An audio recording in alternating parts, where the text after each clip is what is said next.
में बैठे हैं, इटालियन बनाना सीख रहे हैं, शीर्षासन कर रहे हैं, बैडमिंटन खेल रहे हैं, अनारकली सलीम की प्रेम कहानी देख रहे हैं। रोहित जी नमस्कार और आभारी आपने मुझे यहाँ बुलाया। सबसे पहले आपने सही शुरू की कोरोना महामारी से त्रस्त। तो प्रश्न तो आज पूरा देश पूछ रहा है। जब स्मृति ईरानी जी अंताक्षरी खेल रही थी 22 मार्च को, आज जब पूरा देश 11 लाख कोरोना केसेस से है त्रस्त और भाजपा केंद्र की सरकार मध्य प्रदेश और राजस्थान गिराने में रही व्यस्त, तब पूरा देश पूछ रहा है कि जो लोकतंत्र के डकैत हैं कभी रुकते भी हैं कि नहीं।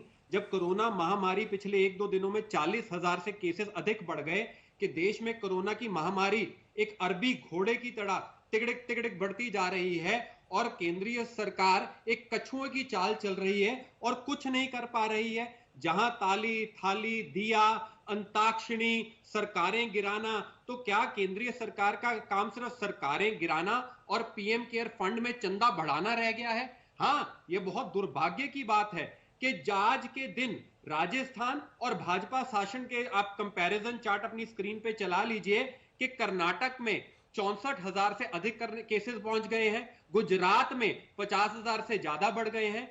गुजरात के सुप्रीम कोर्ट के अस्पताल ने कहा था यह अस्पताल है कि काल कोठरी, और दूसरी तरफ राजस्थान का भीलवाड़ा मॉडल है और केसेस अब रुके हुए।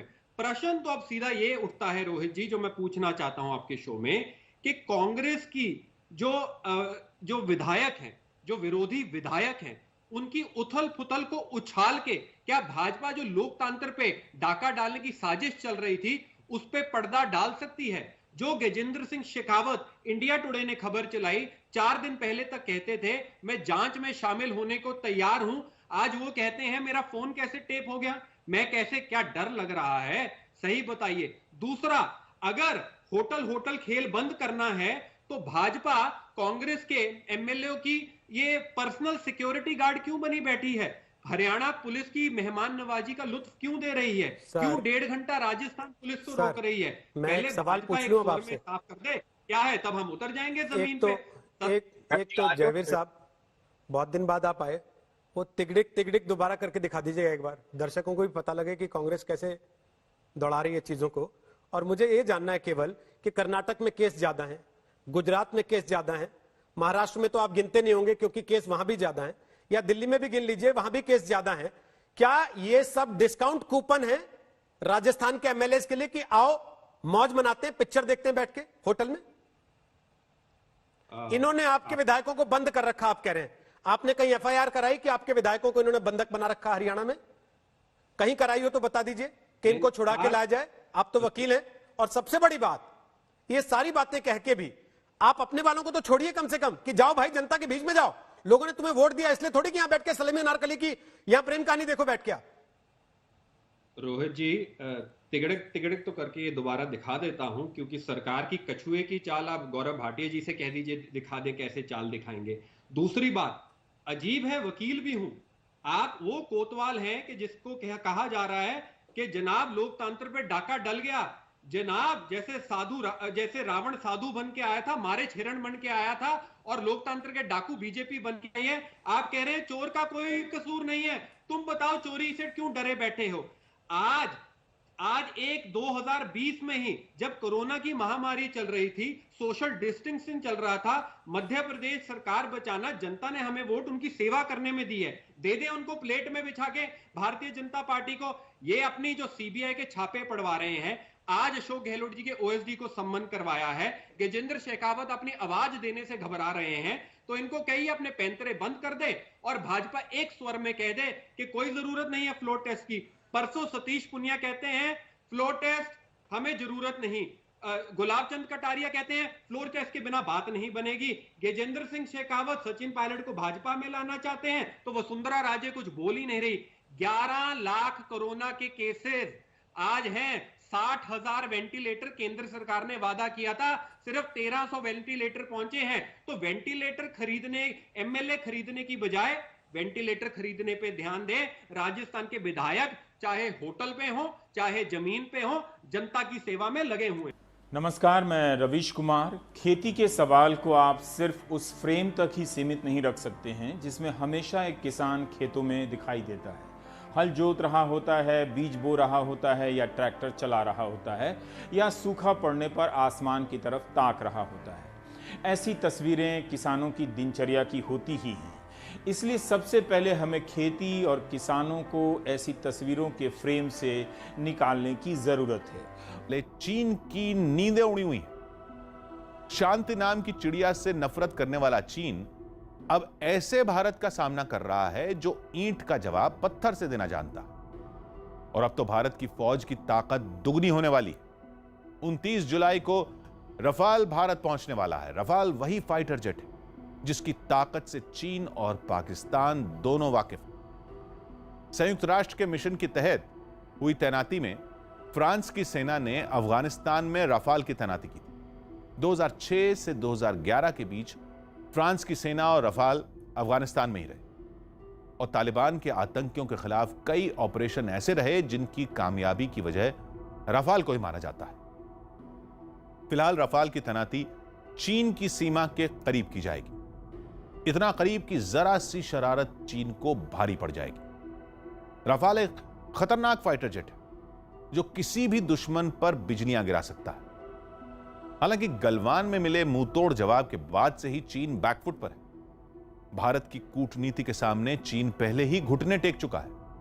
अब चीन के मौजूदा हालात को 1962 के हालात से भी जोड़कर देखा जाने लगा है।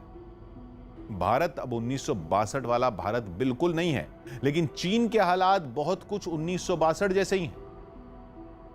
1962 का वक्त चीन के लिए काफी नाजुक था। उस वक्त माओ खुद को काफी कमजोर समझने लगे थे। उनकी अपनी पार्टी में भी उनकी स्थिति काफी कमजोर हुई थी। पूरे चीन में लाचारी और बदहवासी का माहौल था जिसकी जड़ में था ग्रेट लीप फॉरवर्ड। चीन की कम्युनिस्ट सरकार का देश पर जबरदस्ती थोपा गया एक ऐसा अभियान जिसकी कीमत पूरे चीन को भुगतनी पड़ी। द ग्रेट लीप फॉरवर्ड की शुरुआत 1958 से हुई, जिसके तहत चीन में उद्योगों को बढ़ावा देना, मशीनों का ज्यादा से ज्यादा इस्तेमाल करना, कृषि पर चीन की सरकार ने कब्जा करने की कोशिश की और इसके अलावा भी ऐसा बहुत कुछ हुआ जिसने चीन को बुरी तरह से खोखला कर दिया। माओ का यह प्रयोग चीन में बुरी तरह फेल साबित हुआ था। अर्थव्यवस्था चौपट होने लगी, लोग भुखमरी का शिकार होने लगे। आंकड़े छुपाने में तो चीन का सानी कोई नहीं, लेकिन दुनिया मानती है कि करीब 1,80,00,000 लोगों की मौत द ग्रेट लीप फॉरवर्ड की वजह से हुई। जबकि चीन के ही एक इतिहासकार हैं यू जिग्वांग, उनका अनुमान है कि 5.5 करोड़ से ज्यादा लोगों की जान इसी वजह से गई थी। अर्थव्यवस्था की बदहाली के लिए माओ को दोषी माना जा रहा था। माओ के हाथ से पार्टी और सरकार दोनों छिनने की नौबत थी। उस वक्त चीन ने भारत के साथ सीमा के विवाद को हवा देनी शुरू की। एक तरफ बातचीत का दिखावा किया, दूसरी तरफ युद्ध की तैयारी की। अंजाम हुआ 1962 का युद्ध। कुल मिलाकर माओ ने चीन के लोगों का ध्यान अपनी नाकामियों से हटाने के लिए भारत से जंग की। हर रक्षाबंधन पर आपको अपडेट देने का। इस बार के रक्षाबंधन में चीनी राखियों की छुट्टी करने आ रहा है एक बास। हमारे गांव को और हमारे देश को सक्षम कर रहे हैं।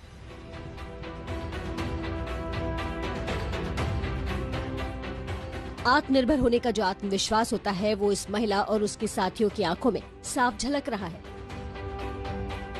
हाथों में बांस की डंडी को लेकर लगातार छील रही ये महिलाएं मुंबई से सटे पालघर के विक्रमण की हैं, जिन्होंने पिछले 1 महीने में वोकल फॉर लोकल अभियान के तहत बांस से ये सुंदर राखियां बनाई हैं। बहुत गर्व होता है बताने के लिए कि हमारे ये वनवासी क्षेत्र की महिला ने जो राखी बनाई है ये पूरे हिंदुस्तान में आज राखी जा रही है। इतना ही नहीं, हिंदुस्तान के बाहर भी ये राखियों की डिमांड बहुत आ रही है, तो ये बहुत सक्सेस हुआ है। पिछले 1 महीने में 300 महिलाओं का ये समूह इस तरह की 50,000 बांस की राखियां बना चुका है। हमारे गांव में बांबू प्रोजेक्ट पे राखी बना रहे महिला, इससे ज्यादा से ज्यादा फायदा हो रहा है। बांबू राखी पर्यावरण पूरक है। इन महिलाओं का बांस की राखी बनाने का हुनर रंग ला रहा है, जिसके चलते इस साल रक्षाबंधन पर लोगों के हाथ में चाइनीज नहीं बल्कि हिंदुस्तानी राखियां भी सज पाएंगी।